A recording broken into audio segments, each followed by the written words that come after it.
जय हिंद बच्चों। आज हम पढ़ेंगे कक्षा 7 व 8 का हिंदी व्याकरण का पाठ संबंध बोधक। ये एक अव्यय है, अविकारी शब्द है संबंध बोधक। कक्षा 7 का ये पाठ 23 है और कक्षा 8 का ये पाठ 24 है। तो आइए शुरू करते हैं संबंध बोधक, जानते हैं क्या होते हैं संबंध बोधक। देखिए, संबंध बोधक अव्यय के बिना कुछ शब्द हैं और संबंध बोधक अव्यय के प्रयोग से बने हुए कुछ शब्द हैं। पहले इनको पढ़ लेते हैं तो हमें समझ में आएगा कि संबंध बोधक क्या होते हैं। देखिए, पुस्तक अलमारी है, ठीक है ना। अब हमने दूसरा शब्द पढ़ा संबंध बोधक अव्यय के प्रयोग से बना हुआ, पुस्तक अलमारी के अंदर है, ठीक है ना। तो हमने इसमें एक और शब्द क्या जोड़ दिया, के अंदर, ठीक है। ऐसे ही माँ बच्चा जा रहा है, ठीक है। अब दूसरा यहाँ पढ़ेंगे तो माँ के साथ बच्चा जा रहा है। अब इसमें हमने क्या जोड़ा, के साथ, ठीक है। ऐसे ही चोर सिपाही भाग रहे थे, चोर के पीछे सिपाही भाग रहे थे, के पीछे, ठीक है ना। पेड़ बंदर है, पेड़ के ऊपर बंदर है, के ऊपर। मनुष्य पशु है, मनुष्य पशु के समान है, के समान, ठीक है ना। तो अब ये हमने देखा कि संबंध बोधक अव्यय क्या है, कि अब संबंध बोधक अव्यय का हमने इन शब्दों में यहाँ पर प्रयोग किया, तो इससे हमें पता चला कि संबंध बोधक अव्यय क्या है, ठीक है ना। तो अब हम संबंध बोधक अव्यय की परिभाषा बना लेते हैं। जैसे, जो अव्यय किसी संज्ञा या सर्वनाम के साथ आकर उस संज्ञा का संबंध वाक्य के अन्य शब्दों से बताते हैं, उन्हें संबंध बोधक कहते हैं, ठीक है ना। अब जो अव्यय कौन से हैं, ये अव्यय हैं, ये अव्यय हैं, ठीक है ना। तो ये क्या कर रहे हैं, किसी संज्ञा या सर्वनाम, संज्ञा आप जानते हैं किसी का नाम होगा, सर्वनाम आप जानते हैं कि संज्ञा के स्थान पर जो शब्द प्रयोग किए जाते हैं वो सर्वनाम है। तो वो क्या करते हैं, संज्ञा या सर्वनाम के साथ आकर संज्ञा का संबंध, ठीक है ना, उस संज्ञा का संबंध, संज्ञा जो शब्द है या सर्वनाम शब्द है उसका संबंध वाक्य में, जो वाक्य दिया हुआ है उसमें उसके अन्य शब्दों के साथ उसका संबंध बताएंगे, तो वो संबंध बोधक कहलाएंगे, ठीक है। अब जैसे माताजी रसोई के अंदर हैं, है ना, तो इसमें ये हमने ये अलग रंग से लिया है, तो ये आपको समझ में आ रहा होगा कि ये संबंध बोधक शब्द है, संबंध बोधक अव्यय है। पक्षी पेड़ के ऊपर बैठे हैं, मैं विद्यालय तक गया था, मनुष्य पानी के बिना जीवित नहीं रह सकता, ठीक है ना। उपयुक्त सभी वाक्यों में रेखांकित शब्द संबंध बोधक का कार्य कर रहे हैं, ठीक है बेटा। अब देखिए और शब्द पढ़ लेते हैं। श्री राम के पास जाकर विभीषण को परम संतोष हुआ, यह महाभारत के युद्ध होने से पहले की घटना है। अब यह प्रयोग करें तो ये सर्वनाम शब्द है, ये संज्ञा शब्द है, ठीक है ना। ऐसे ही कौरवों के सेना के आगे भीष्म पितामह थे, कौरवों की जो सेना थी उसके आगे भीष्म पितामह थे। बाणों के घावों के मारे उसका बुरा हाल था, श्री कृष्ण के बिना पांडव कौरवों से जीत नहीं पाते, ठीक है। ये और शब्द हो गए कुछ। अब संबंध बोधक के कौन कौन से भेद होते हैं उनके बारे में जान लेते हैं, ठीक है ना। संबंध बोधक शब्द जो हैं उनके कौन कौन से भेद होते हैं। देखिए, इसमें क्या होते हैं, प्रयोग के आधार पर, प्रयोग के आधार पर संबंध बोधक के दो भेद होते हैं, ठीक है ना। प्रयोग के आधार पर होते हैं और अर्थ के आधार पर होते हैं संबंध बोधक के। तो प्रयोग के आधार पर दो भेद होते हैं, ठीक है। वे संबंध बोधक जो संज्ञाओं की विभक्ति के पीछे आते हैं, संज्ञा शब्द होते हैं उनमें कारक की जो विभक्ति लगती है उसके पीछे आते हैं। कारक की विभक्ति होगी, विभक्ति है ना, कारक की होती है, तो संज्ञा शब्द की के विभक्ति के पीछे आते हैं, मैंने उसमें कारक की जो विभक्ति है उसके पीछे आते हैं। जैसे के बिना, के पास, के यहाँ, के ऊपर आदि। ठीक है ना। तो इनसे आप पहचान पाएंगे कि इसमें के लगा हुआ है, उसके पीछे जो है तो ये दोनों क्या हैं, आपके संबंध बोधक अव्यय हैं। ठीक है, इसको आप वाक्य में इस तरह से पहचान पाएंगे।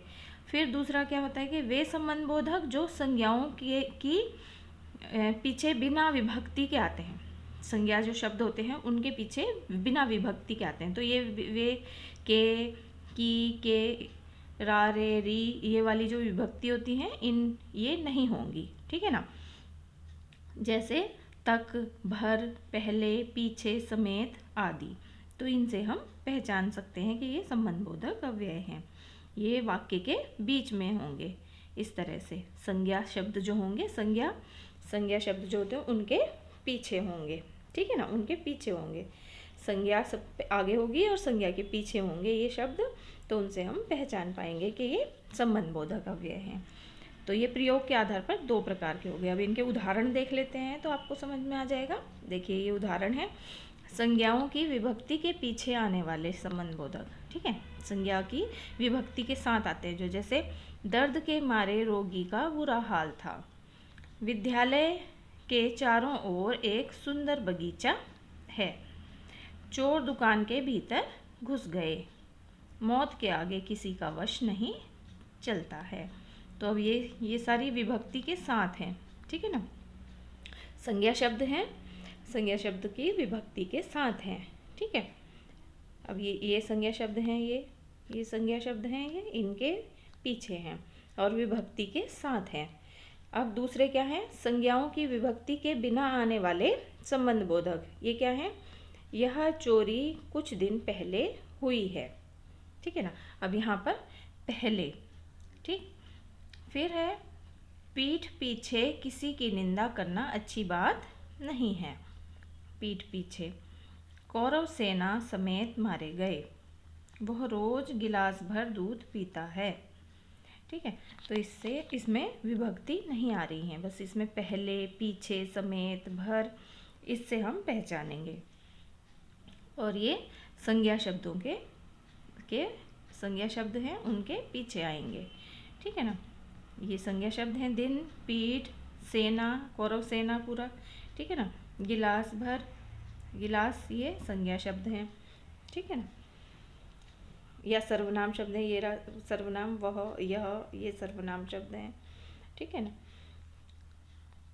और फिर आता है व्युत्पत्ति के आधार पर संबंध बोधक दो प्रकार के होते हैं। ठीक है, इसमें भी दो प्रकार के होते हैं। एक तो मूल शब्द होते हैं जैसे बिना, तक, भर, समेत आदि। दूसरे होते हैं यौगिक। यौगिक में क्या होता है, जैसे किनारा में प्रत्यय जोड़ दिया, ए तो किनारे हो गया, की प्रत्यय जोड़ दिया तो की, इसके साथ की और हो जाएगा, की विभक्ति जोड़ दी है। ठीक है ना, की विभक्ति जोड़ दी। फिर के समान, ये के समान हो गया। फिर बाहर तो के बाहर हो गया, के साथ बाहर, के बाहर हो गया। ऐसे ही के मारे और के आसपास, के आसपास। ठीक है ना। तो ये यौगिक शब्द हो गए आपके।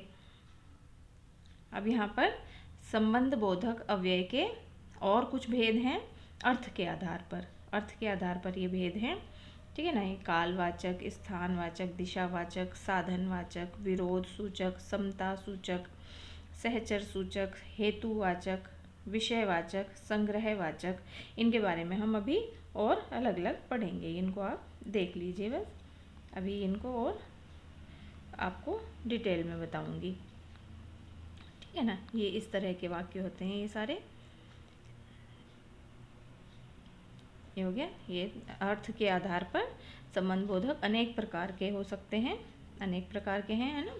तो इसमें कालवाचक आ गया। कालवाचक में के आगे, के पीछे, के पहले, के पश्चात, के उपरांत, के बाद आदि ये शब्द लगे हुए होते हैं। ठीक है ना।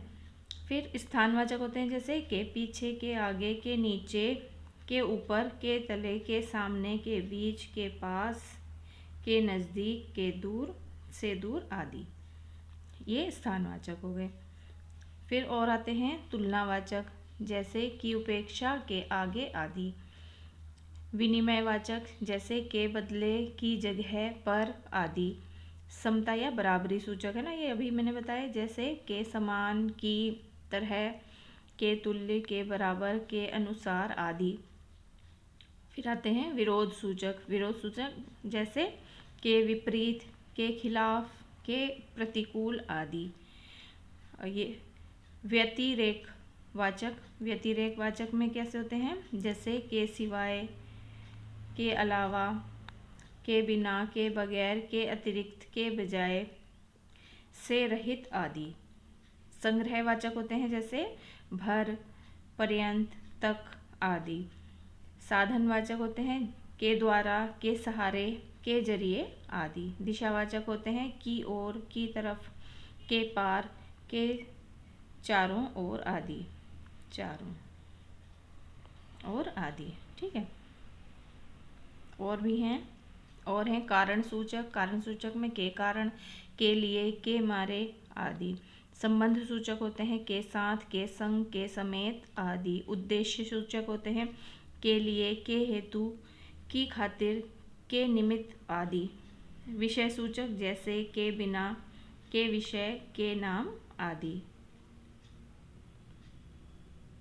ठीक है, अब कुछ महत्वपूर्ण तथ्य आ जाते हैं कि हमें इसमें क्या चीज़ कैसे पहचाननी है, कैसे हम इन्हें जान सकते हैं। हिंदी में कुछ शब्द ऐसे होते हैं जो संबंध बोधक और क्रिया विशेषण दोनों रूपों में प्रयोग होते हैं। ठीक है ना, जब इनका प्रयोग संज्ञा या सर्वनाम के साथ होता है तब ये संबंध बोधक कहलाते हैं। ठीक है, इसमें हमें क्या ध्यान देना है कि जब संबंध बोधक शब्द कोई प्रयोग हुआ है तो उससे पहले वाला शब्द हमें देखना है कि वो संज्ञा है शब्द है या सर्वनाम शब्द है। ठीक है ना, वो देखना है तो हम उसमें बताएंगे तो वो संबंध बोधक होते हैं। और अगर क्या होता है, परंतु जब ये क्रिया की विशेषता प्रकट करते हैं तो ये क्रिया विशेषण हो जाते हैं, ये क्रिया विशेषण कहलाते हैं। ठीक है ना, तो इसमें हमें ये देखना है कि दोनों, क्योंकि दोनों शब्द कुछ कुछ मिलते हुए होते हैं, क्रिया विशेषण में भी इसी तरह के शब्द प्रयोग होते हैं और संबंध बोधक में भी इसी तरह के शब्द प्रयोग होते हैं। इसलिए जब ये संज्ञा और सर्वनाम के साथ आते हैं तो संबंध बोधक होते हैं, और क्रिया के साथ आते हैं, क्रिया की विशेषता बता रहे होते हैं तो क्रिया विशेषण कहलाते हैं। ठीक है ना, कैसे, देखिए ये क्रिया विशेषण वाले शब्द हैं, इनको देख लेते हैं और संबंध बोधक को देख लेते हैं तो इससे आपको क्लियर हो जाएगा। जैसे भीतर चलो, ठीक है, तो भीतर चलो ये क्रिया शब्द है। अब इसकी विशेषता है कि चलो, भीतर चलो, तो इसलिए ये क्रिया विशेषण है। वो नीचे लेटा है, ठीक है, नीचे लेटा है। वो यहाँ रहते हैं, वो यहाँ रहते हैं। सामने देखकर चलो, आगे बढ़ो। ठीक, वह ऊपर चढ़ गया, वह पहले आया। तो इसमें ये पता चल रहा है ना, आया, तो ये क्रिया के साथ प्रयोग हो रहे हैं। गया, आया, चलो, बढ़ो, लेटो, है ना, ये सब क्रिया शब्द हैं तो इनके साथ प्रयोग हो रहे हैं तो ये क्रिया विशेषण है।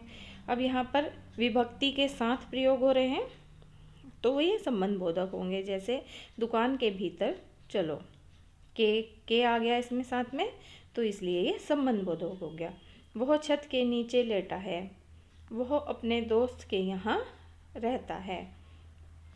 मेरे घर के सामने स्टैंड है। राम के आगे चलो, वह दीवार के ऊपर चढ़ गया, वह राम से पहले आया। ठीक है, तो इस तरह से आप इन शब्दों को पहचान सकते हैं क्योंकि ये क्रिया विशेषण और संबंध बोधक में एक जैसे प्रयोग होते हैं। आशा करती हूँ संबंध बोधक आपको समझ में आ गए होंगे। धन्यवाद।